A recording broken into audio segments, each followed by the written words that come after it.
Hi folks, this is Trevor with Wicked Rural Fire Department. I'm coming to you today to explain a little bit about my history with the fire service, what 9/11 means to me, and some other things you may or may not know about me. For starters, here I am at the age of 24 years old, grew up from a pound and 11 ounce baby that was 3 months premature. My family spent the first 3 months of my life not knowing whether I was or wasn't going to get to come home. But here I am 24 years later. I've been in the fire service myself for 5 years. Like I said, I'm third generation in my family. Granddad was fire chief for the Center Rural Fire Department here in Ballard County for 20 plus years, if not a little bit more. I'm not 100% for certain on that. But you go back, and then my uncle on my mom's side was a firefighter also with the Center Fire for at least 15, if not 20 years. He was also an instructor for the state and some other things there. But my history in my past 5 years, even with my cerebral palsy that affects my left side, I mean, I've got 15% use of my left arm, around 10 to 12% use of my left leg. And I mean, here I am, like I said, 24 years later, and I'm able to get out there with the best of them. And I mean, yeah, I may need my hose knocked down a few PSI to be able to hold it and handle it. But I mean, I've been in live fire trainings just like everybody else. I've been in flashover trailer. I've been through survival rescue just like everybody else. Yes, accommodations are made for me, but I'm still able to get out there and show the community and my fellow firefighters and family, hey, I can do this too. It may be a little bit slower, it may be in a different way, but my capabilities are never allowed in my head to allow me to say I can't do anything. It is not I can't in any aspect, in any form or fashion. I can't. What it is for me is you take a situation, take a brief moment to stand there and look at it just like you're doing a 360 around a house fire when you first arrive on scene. You take that 360 in your life and you sit there and go, how can I modify this to work around my physical limitations? Never look at it as I can't. Always push for the best in yourself. Always push yourself harder, even if you feel like you're going to break. I spent 13 years in physical therapy, both with my leg, occupational physical, and even some speech therapy at a real young age. Those 13 years, I take those 13 years, reflect back on them now and go, okay, I struggled back then, but you look at me now, you can't tell 13 years ago, 20 years ago that I had any type of problem.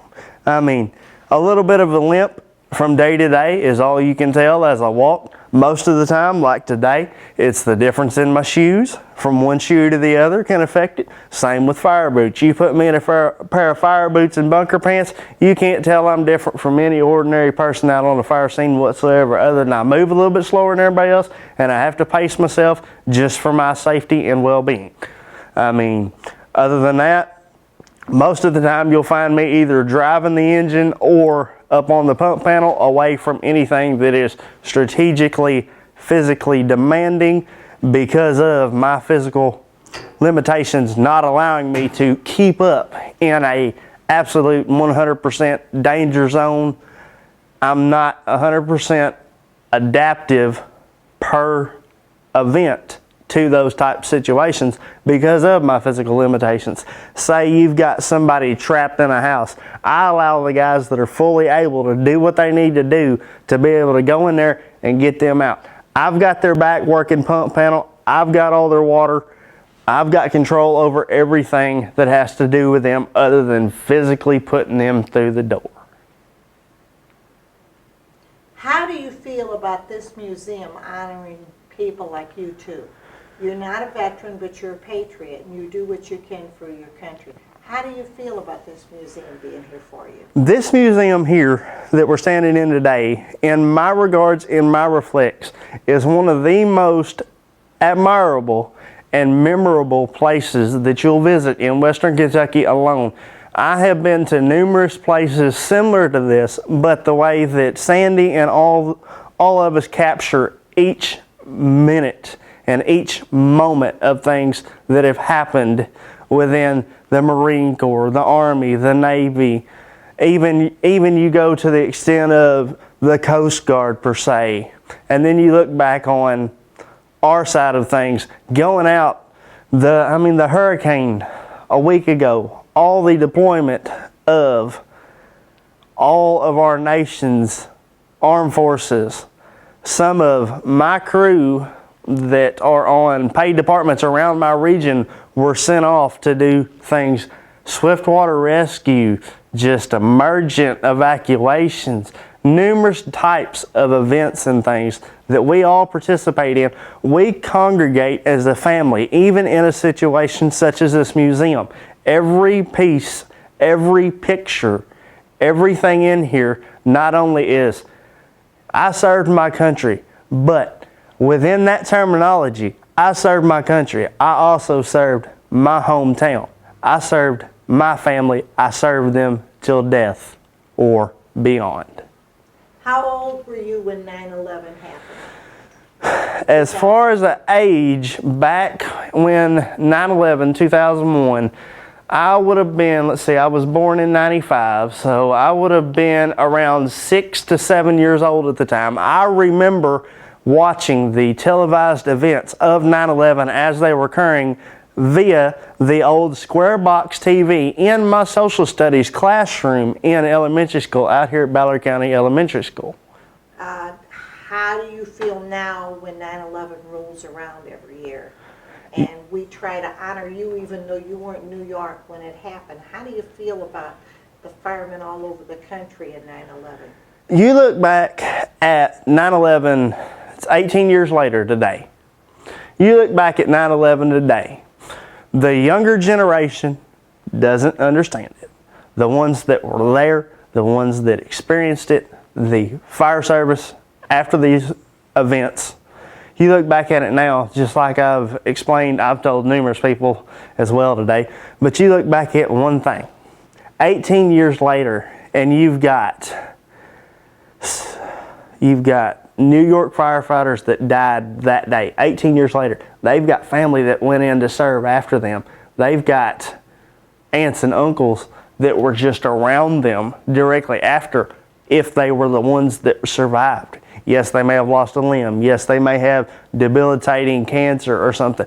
Say they actually lived from the event itself. The effects from the exposure to the elements of that day and the following, I believe it's week, that the area around Ground Zero as we know it today was covered in a hazy fog of nothing but dust, of concrete, building materials, office, even shreds of paper were flying in the air that were so microscopically thin they would get down to your lungs, and several years later you're still having medical problems from family down the line.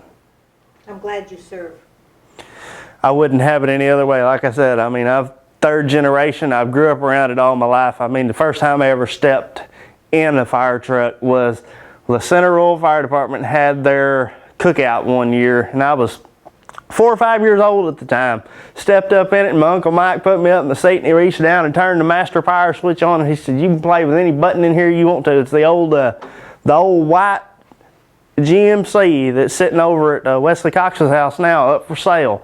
That was the very first fire truck I'd ever been sat up in. And from that point on, Granddad owned a car lot for 40 years, so I was around the towing and recovery side of it from knee-high to a grasshopper till I was 12, 14 years old. But you flip the equation, the wrecker and rollback get there after the patient's gone, after the extrication is complete. We're just there to pick up the car. We're not there to walk up to a car and a guy's arm or limb is dismembered, or some other different graphic scenarios that I will not play out for you because they are way too graphic. I've seen way too much over my 5 years alone. But you walk up to a wreck and you're walking up and, "Sir, I'm with the fire department," or "Are you okay? Where are you hurting?" And they'll tell you, and you'll relay that information back to your dispatch and your EMS that's on the way. And then EMS will show up, start doing patient care. At the time, we're switching over from establishing what's wrong with the patient, what kind of equipment we're going to need to have on incoming trucks, such as our rescue squad here in the county is separate from our fire departments. So that adds a few minutes either way on a time delay of our extrication equipment to cut somebody out of a vehicle. Well, rescue squad shows up, they start cutting.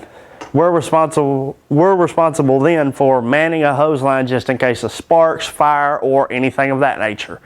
And you look back at it now, working the actual full-fledged side of a wreck versus just picking up a car from the aftermath. It's a totally different world, but seeing both sides of it, working both sides of it, I'm ready to see the third side of it. And this is one thing that I urge everybody. If you see them out and they're identified in any way, whether it be a logo on their shirt, whether it be a name patch, thank your local dispatchers.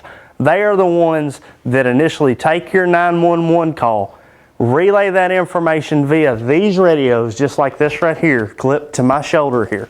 They are the ones that we hear first about you needing help. They are the ones that are sitting at a desk in a enclosed area inside of a jail or a separate structure that do not get to witness anything physically out here in the field. They are the ones that are the unsung heroes of what we know today as 911.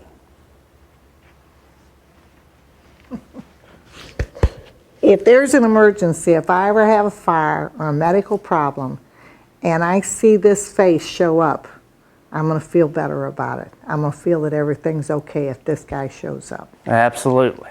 Okay. Good. That was good.